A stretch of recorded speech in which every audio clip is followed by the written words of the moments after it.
Turkey plans to host the Afghan Peace Conference in Istanbul next month.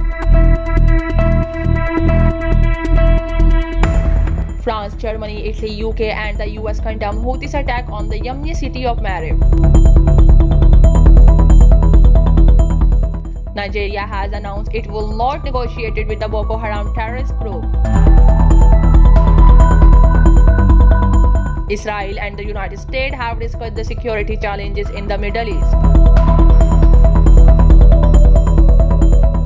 In Afghanistan, 2 suicide bombers have been killed and 1 injured in 2 car bomb blasts in Maidan. Chinese scholar says India does not qualify to become UNSC permanent members. The United States says it will not offer any favor or unilateral gesture to Iran for talk over the 2015 nuclear deal.